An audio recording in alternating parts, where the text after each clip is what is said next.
The studio's full. It's filled with testosterone in there. It sure is. Jamie Dornan and Sacha Gervasi are here in the You studio. guys smell good. You smell good? Yeah, you smell good. Nice. What about me? Excuse We've me. had all sense walk into this studio. You'd be surprised. So we've been talking about you guys coming in, and it's a really interesting bromance that you have struck up through this movie. Because Sacha was telling me, Jamie, about how you guys started to work together on this new film. And I guess if you watch Fantasy Island and you know the character Tattoo, then this is for you. And even if you don't, this is such a bizarre and fascinating story of how this came together. It's going to be on HBO, okay? Dinner with Hervé is coming out on HBO at the end of the month, October 20th. But Sacha, will you just, in a summarized fashion, you've got to tell everyone what you told me when we had dinner. Well, it's just a very surreal story. I mean, 25 years ago, in the summer of 1993, I was a young junior reporter at a British newspaper, and I was sent to LA on an array of incredibly important journalistic assignments, the least important of which was an interview with the by now faded star of Fantasy Island, because Hervé Villechaize had been Tattoo in one of the biggest shows on TV. The plane.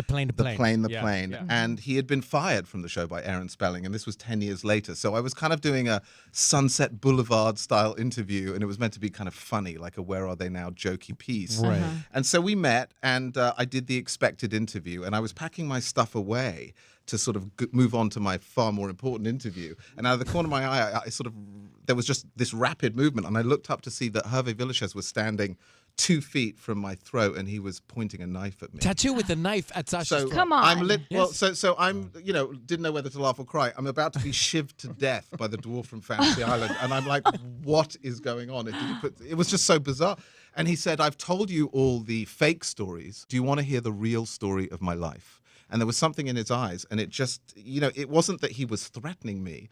What he wanted was my attention. Because the truth was, I had written the story before I got there. I had prejudged him as just this jokey thing that would just be a funny story for my friends back in London. And there was something so compelling and intense about the look in his eye. I was just intrigued as a journalist to find out, well, what's going on? So we ended up spending 3 days together in this final week of August in Los Angeles, and he just spilled his guts. He told his incredibly complex and emotional life story growing up, experimental treatments to try and make him grow because he was a dwarf. He had 3 normal-sized brothers. The love story with his father, who was desperate to make his son well. So it was just, and it was the same thing that happened to me, because I walked in thinking, the plane, this is going to be funny for 5 minutes, and I ended up getting this unbelievable story. And at the end of it, we said goodbye at the Universal Sheraton, and he tugged my sleeve, and it's in the film, and I think Jamie and Peter play the scene so incredibly well. And he looked me in the eye, and he had such pain and such hurt in his eyes, and he says, "Tell them I regret nothing." And he walked off. And I Peter just did. Dinklage from Game of Thrones. Yeah. Peter plays Hervé, and it was just this really weird feeling, like something's going on here. And I didn't quite put it all together until I got home to London 5 days later, and I got a call from Kathy, his girlfriend, who I'd met during these 3 meetings in LA. And she said that Hervé had killed himself that morning. And I listened back to the tapes, and I started to realize, my God, this guy knew. He knew what he was going to do. He's telling you everything. And so I'm just some random English journalist, and he just decided to just open his heart and open his soul and just tell his whole story. And suddenly I realized I had the last interview with this guy that everyone knew, but really knew not much about. And so, hence the film 25 years later. And here comes Jamie playing Sacha. So you're playing him. Got it. Well, sort of. Sacha. I mean, frankly, may I just say that the guy from Tears for Fears was unavailable?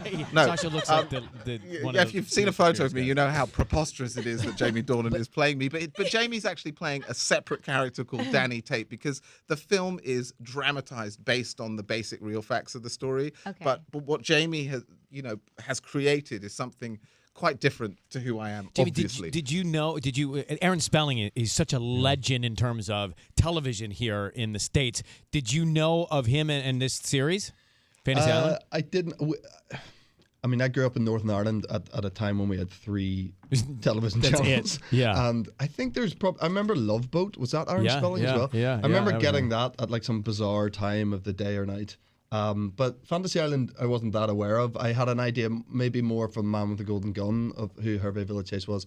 But again, didn't really have much notion of who he was beyond like the little guy from that film. You know what I mean? So it was a real sort of journey of discovery for me when I read the script and finding out so much more about him.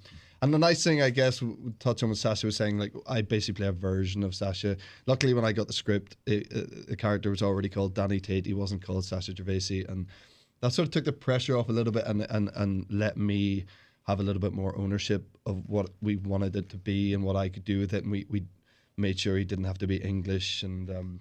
Yeah, that was a big thing. For example, no one had really, certainly in mainstream America, has really heard Jamie speak as he really is. He's from Ireland, so there was an opportunity for him to in the 50 Shades franchise. We don't hear that, and we hear him in other roles in an American accent. So for him to be able to sort of take ownership of it in his true, authentic voice was, I think, very important for ultimately what. Yeah, but also any time as an actor, you're getting to use your own accent. Yeah, is that easier? I'm assuming. Saved you There's a thousands in comfort zone. speech. Oh, mate. Speech there.